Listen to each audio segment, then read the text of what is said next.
Monsieur et Madame Koné, vous êtes en ablution, j'espère. Oui, imam. Oui, imam. D'accord, donc on peut commencer. Imam, je vais divorcer. Ma femme m'a trompé. Elle a commis l'adultère. Madame Koné, c'est vrai ce que votre mari raconte? Il se trompe lourdement. D'accord, je vois. Monsieur Koné, avez-vous des preuves de ce que vous avancez? Une photo, une vidéo, ou bien des témoins de confiance qui confirment votre allégation? Parce qu'en islam, on ne peut pas se permettre d'accuser un homme ou une femme de ce genre de turpitude sans preuve solide. J'ai une preuve plus que solide. Laquelle? Imam, avant de rencontrer Aïcha, ma femme ici présente, j'étais en proie à une terrible maladie. Donc je suis allé à l'hôpital. Mon médecin m'a dit que cette maladie a affecté mes spermatozoïdes. Donc que j'étais stérile. Quelque temps plus tard, j'ai marié Aïcha. Je ne lui ai pas dit que j'étais stérile. Je sais que c'est un peu égoïste de ma part, mais elle avait déjà un enfant. Donc je me suis dit qu'elle n'aurait pas envie d'avoir un second enfant rapidement. Mais elle ne cessait à chaque fois de me dire qu'elle voulait avoir un enfant. Qu'elle voulait avoir un enfant. Jusqu'à ce que 3 ans après notre mariage, elle m'annonce qu'elle est enceinte de moi. Donc je me suis dit, je suis stérile et ma femme me dit qu'elle est enceinte de moi. Ça ne peut signifier qu'une seule chose. Elle m'a cocufié. Je comprends la situation. Madame Koné, vous avez quelque chose à dire pour vous défendre? Imam, la seule chose que je peux dire, c'est que je n'ai pas connu d'autre homme que mon mari. Ya Allah, c'est toi qui es le connaisseur du monde visible et invisible.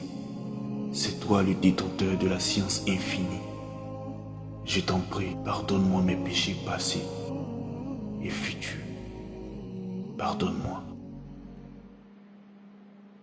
Madame Koné, comme votre mari vous accuse d'infidélité avec une preuve scientifique à l'appui, et que vous démentez ces accusations sans preuve, alors je vais essayer de vous fournir des preuves. J'ai dit bien essayer, parce que tout va dépendre de vous. Imam, qu'est-ce qu'il y a de plus solide que les preuves que je vous ai fournies? Le Coran, le Coran, le Coran. Je vais demander à votre femme de prendre le Coran et de répéter quelques paroles après moi. Si elle affirme que la grossesse est de vous, alors ce sera sa plus grande preuve. Parce que la seule chose qui dépasse la science, c'est la foi. C'est la foi. C'est la foi. C'est la foi. Madame Koné, vous êtes prête? Je suis prête. D'accord. Répétez ces paroles après moi. Ok. Je jure par Allah. Je jure par Allah. Celui qui a insufflé la vie dans le ventre de Marie alors qu'elle était vierge. Celui qui a insufflé la vie dans le ventre de Marie alors qu'elle était vierge. Celui qui a insufflé la vie dans le ventre de Sarah alors qu'elle était vieille. Celui qui a insufflé la vie dans le ventre de Sarah alors qu'elle était vieille. Que la grossesse que je porte Que la grossesse que je porte vient bel et bien de mon mari et de personne d'autre. vient bel et bien de mon mari et de personne d'autre. En cas de parjure, En cas de parjure, je suis prête à assumer les conséquences. je suis prête à assumer les conséquences. Monsieur Koné, sur base de ce serment, je suis prêt à mettre ma main au feu que votre femme ne vous a jamais trompé.